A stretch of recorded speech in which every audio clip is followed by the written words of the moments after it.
We're talking about private investments that are open to the general public. Which are the preferred sectors? What are the routes you can take? And what does financing look like in the world of venture capital right now? Joining us today is a new guest, Christian Munafo. He is the Liberty Street Advisor CIO and the portfolio manager of the Private Shares Fund. Welcome to the show, Christian. Hi, David. Thanks for having us on. It's a pleasure to be here. Pleasure is all mine. As a portfolio manager of Private Shares Fund, you are in touch with a lot of different private companies from a lot of different sectors. Let's start with a top-down overview, starting with some of your preferred sectors right now, and then we can drill a little bit deeper into some of the companies that you like and your fund's philosophy. So what are the top sectors that investors should be following on the aggregate? Sure. Yeah, it's a great question. So we are active investors in what I would generally define as private innovation.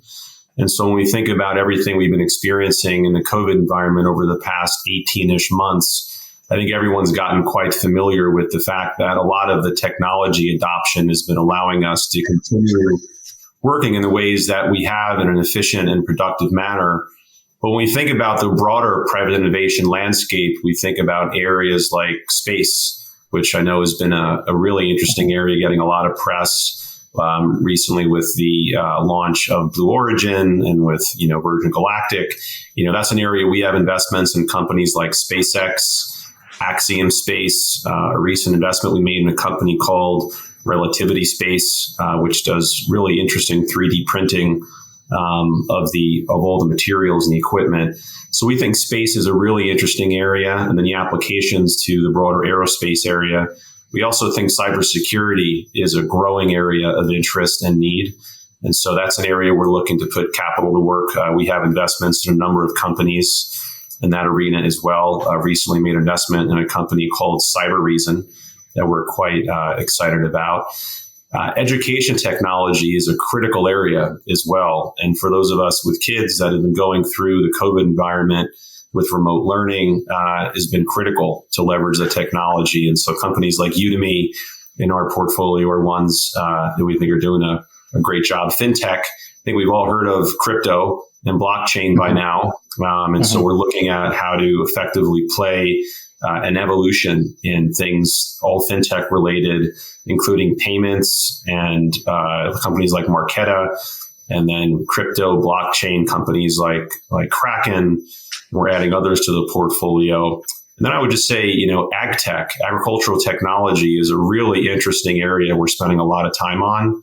When we think about regenerative agriculture, soil and water conservation, looking to move away from harmful pesticides, and in exchange use biologics that are much more healthy for the ecosystem and better delivery mechanisms. So those are a few, but we track the entire private innovation chasm.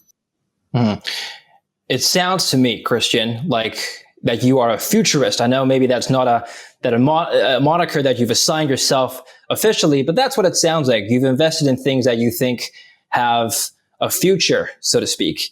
And you've invested in things that you think will have long-term growth potential. I've interviewed Kevin O'Leary, who is the chairman of O'Shares ETF and Shark Tank stock, and he said that investments need to solve problems. Companies need to solve problems. And I'm looking at your portfolio. Each of these companies have a role in our future: fintech, cybersecurity, genomics, the space. We'll talk about the space sector. What do you think, Christian, are the top problems in our society today that need to be fixed by private corporations? What do you think the world should look like 15, 20 years down the line? Yeah, that's a fantastic question. I think experience tells us that a lot of the problems that we're facing, whether it be a lot of them I was just talking about, agriculturally driven, sustainability driven, trying to solve a lot of issues, world hunger, and just all the contamination of our supply chain. We think that using technology and innovation to try to improve the way that farmlands can be harvested and regenerated is a really interesting area. And using data analytics and data collection and predictive analyses and learning tools are really helping the entire supply chain from farmer to your table.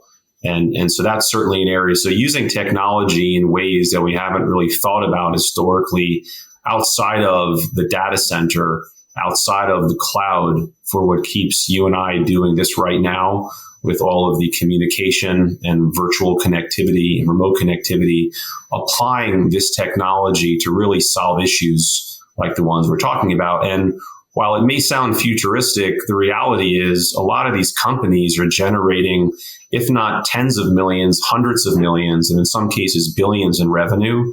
They're addressing very large markets. They're still figuring out in many situations how to refine the margins to determine how they can best generate profitability. So a lot of the focus is on growth, but we're seeing an increasing focus within both the boardroom and the C-suite on trying to figure out how to optimize margins to generate sustainable profits. Okay, let's talk about the space sector in particular. When you talk about investing in space, what does that actually mean? Who's going to benefit from this new age of space exploration? Is it the military? Is it commercial companies like telecoms? Is it the average person who may one day take Jeff Bezos' place and visit space for tourism? Who's going to actually benefit from this development, this new sector that's emerging? Quite frankly, it's all of the above. And so if we start with, the corporate sector, a lot of these rockets that are being sent up are carrying lots of payloads to not only create, a next generation space station like Axiom Space is going to do. They're going to they want to contract to develop the next international space station when the current one gets retired over the coming years. And so think of the amount of materials and equipment that needs to actually be transported in order to start building. But also, like you said, communications, so satellite technology, all different types of technology to improve connectivity around the globe, not just for developed nations, but also for less developed nations. And then obviously, travel, right? It's becoming an area that we think people are ultimately going to have much more affordable ways to experience what we've recently been seeing on these live streaming events with Virgin Galactic and with Blue Origin. We think this will become more mainstream over the coming years. And so we think it checks off the boxes you just touched on. And of course, the government sector is always going to be, first at the table when it comes to these things. And as we all know, they've been doing it for quite some time. Are these companies going to be profitable? I mean, is the technology there right now to send a shuttle full of people to visit space, for example? Yeah, well, from a profitability standpoint, I think that's keenly in focus because there needs to be a point at which these companies have to turn a profit, right? Or they just won't ultimately sustain themselves. But a lot of the ultimate focus right now is trying to build out the business model, try to generate the growth, land the contracts, define how this company can really have an impact, as you were asking about earlier. And of course, investors are not going to continue to fund something if ultimately they don't think they're going to be able to get a return on it. And so as private innovation investors, like we are through our private shares fund, we're not just looking for compelling technology going after large addressable markets. We're looking for seasoned operators who also know how ultimately to turn a profit. We're not always expecting that to happen overnight, but we absolutely need to see a trajectory to that. And can you provide us with some names in the space sector that you like? Yeah, well, so the ones that we currently have positions in that we could discuss are SpaceX, which I think most folks have heard about by this day and age. Axiom Space, which I touched on. They're winning quite substantial contracts. It's all public information. We're very excited about what they're doing to try to help further foster space travel. And then Relativity Space is a recent investment we closed, which is a fascinating business that is using 3D printing to not only create all of the underlying materials and the rockets, even through the engines, but they're doing so in much more condensed timeframes and using far less materials. And so you think about the questions you're raising about cost and profitability and the sustainability of these business models. If you can decrease the amount of materials and parts required to incorporate into a rocket, for instance, by almost 100 times, which some of the data supports Relativity Space has been able to achieve, and you also condense the time frame it takes to actually create that product, dramatically, you're going to put yourself on a trajectory where you're going to be able to generate much more attractive, sustainable margins over the long term. And before we move on to the fundraising part of the equation, let's talk about government regulation of the space age. I'd imagine this is a very highly regulated industry. I know for a fact SpaceX, for example, cannot hire rocket scientists from outside the U.S. That would be a national security breach. So how do you see this government stepping in going into the future? Yeah, so I think that the underlying companies we're talking about and other ones playing in the ecosystem, there is absolutely a direct hand involved with the government and regulatory bodies on what it is that they're doing and how they're doing it. And so I don't think you're going to see people sending up rockets without having the appropriate clearance and diligence being done. In terms of who can be hired and how they can be hired, quite frankly, we don't get involved in that part of the business. That's more on the operational oversight side of how these businesses are managed day to day.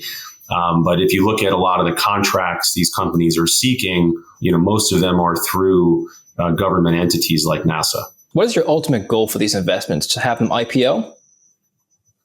So interestingly, if you look at data for the venture capital asset class, over the last couple of decades, about 2/3 of the exits we see tend to come from mergers and acquisitions. So actually not from public markets, interestingly. And that shouldn't be as of a surprise when you think about, our largest public tech companies having trillions in cash collectively sitting on their balance sheets aside from the broader market. That being said, over the past couple of years, we've certainly seen a surge in public market oriented exit activity, not just traditional IPOs, but clearly, direct public listings, direct public offerings, depending on what you want to call them, as well as the SPAC craze have provided a number of different pathways for these private companies to achieve a public market currency. We don't see any, inclination of these types of rates shifting right now. We think that the SPAC frequency slowed during the second quarter following unprecedented levels for good reason. I think there were some regulatory concerns around warrant treatment and the dependency on forward-looking projections, which when you're looking out, 3 to 5 years, it gets hard to really put a lot of stock in those in some situations. But overall, we think the public markets are going to continue to be a massive driver of exit paths for this ecosystem. So you mentioned a large chunk of your investments are taken out through M&A. Can you comment on the exit multiple versus your entry multiple? How much can we expect to see in return here? Sure. So when we're underwriting our average deal, we're typically looking to generate at least a double or triple from where it is that we're entering the company. There's always exceptions. If we think there's going to be a much shorter path to an exit event, we may get a much higher IRR. And in exchange for that, may be willing to take a lower money multiple type of return.